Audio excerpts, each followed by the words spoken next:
हाँ कि कोई नहीं जान रहा है या फिर नहीं जानेगा, सब जाता। लेकिन ये हम लोग की गलत फहमी होती है। हाँ सही वक्त आने पे सब जान ही जाते सही हैं बात। और हम लोग छुपाते रह जाते हैं, कोई फायदा नहीं होता ओए है। नो गाना गा रही हम, जैसे कि तू अभी छुपाओ तड़ा गर्लफ्रेंड बा कि नहीं खे, ना ये को ना नहीं खे।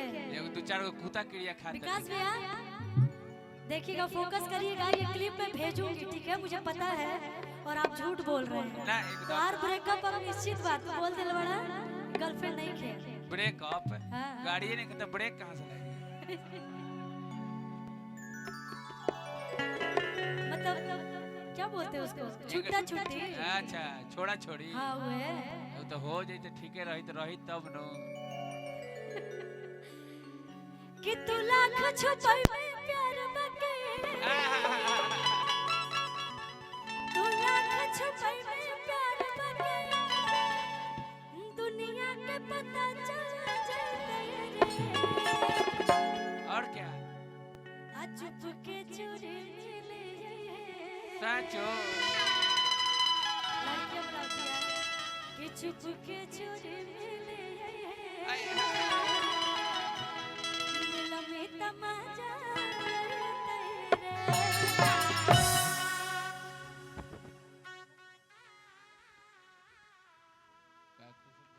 कह दिया कि सुना सुनाओ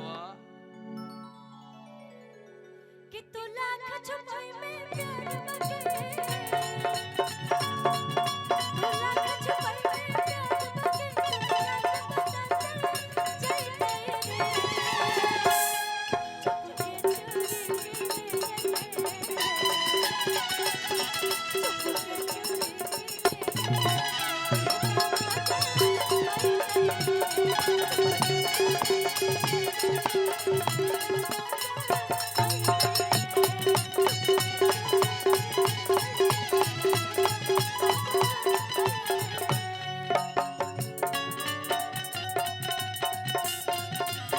क्या बात है?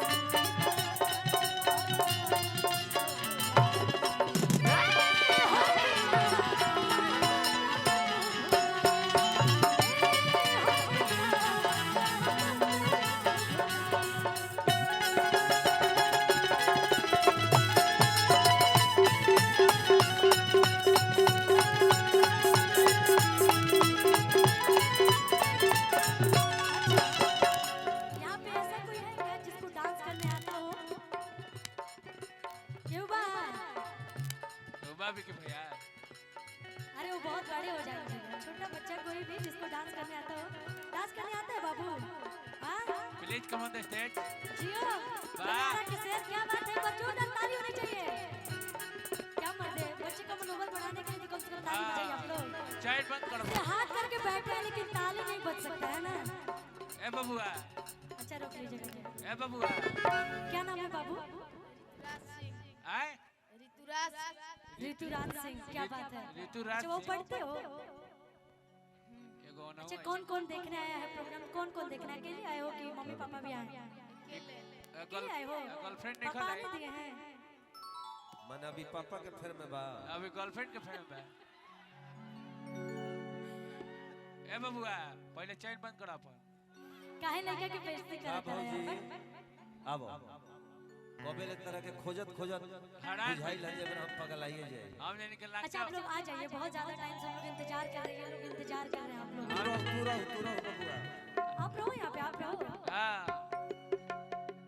प्रियंका तिवारी जी जरा से भी आप लोग इधर निवेदन आ करो कि जाइए, मंच पे चल आइए। इन लोग का भी इंट्रोडक्शन कर लेते हैं। तहार नाम हो अच्छा क्या नाम है आपका?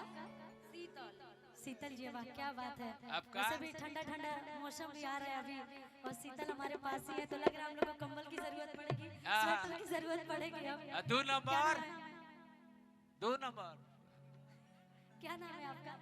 अन्नू जी। हाँ, 3 नंबर सोनी जी, क्या बात है, कितनी 4 खूबसूरत नंबर। खूबसूरत है।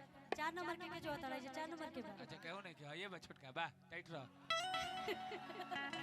अच्छा बाबू इसमें से कौन पसंद है तेरा, बताओ तो देख के, अच्छे से देख के बताओ, शर्माओ मत। हाउ तो बड़की माई लेखा लगती है। कौन कोई पसंद है? शर्माओ मत, मैं तुम्हारे साथ हूँ। हम बानी नो टाइट रह, हम बानी हम साथे। तू तो बिगाड़िए देबो। देखा तो छुके तीनों लोग में से कौन पसंद है आपको? क्या बात है, जरा आप यहाँ पे आ जाइए। इधर इधर इधर इधर इधर। का देख के हेलो पसंद अनु जी, आइए ना। आइए अनु जी प्रीतम अच्छा, ये कुमार, पसंद है। प्रीतम कुमार बबुआ, तू अपना बाबूजी भी चल जा। बाबूजी भी अच्छा ये बताओ, शादी करोगे वन इनसे? स्टार नहीं कॉमेडिया करोगे? चैनलवा कौन हंसू बाबा? डांस करोगे? ला जाइए डांस करोगे इनके साथ? गुरुजी क्या बात है? वन स्टार कॉमेडी ना, 1 स्टार कॉमेडी वन स्टार कॉमेडी भाई के हमरा चैनल के सभे सब्सक्राइब करे, लाइक करे, बेल आइकन बजा दे घंटी बजाना ना। घंटी बजेला कि बेल आइकन बजेला? अच्छा दोनों हिंदी इंग्लिश चलो हे बबुआ से का पूछे? डांस करोगे ना इनके साथ? हैं? नचबा हम नो तुम्हारे साथ हैं।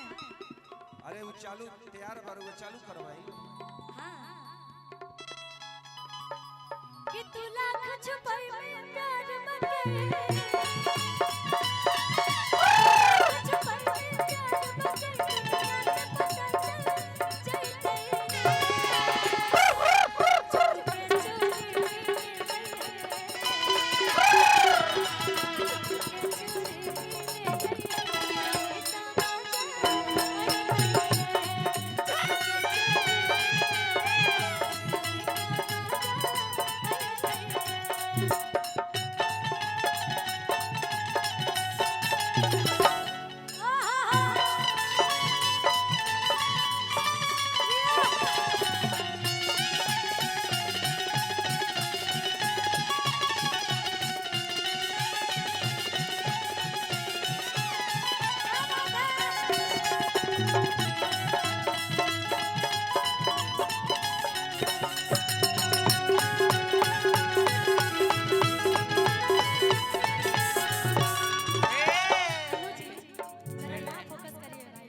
कैमरा पे फोकस कर हिम्मत बांध के तो भाई मंच पे आया है। हाँ। सारे लोग में से ये शेर है मेरा, हिम्मत बांध के मंच पे आया है। बहुत सारे लोग आते हैं तो डरने लगते हैं। भले छोट बा तू लाख छुपाई में प्यार बन गई, तू लाख छुपाई में प्यार बन गई, दुनिया के पता चल जाते, चुपके चोरी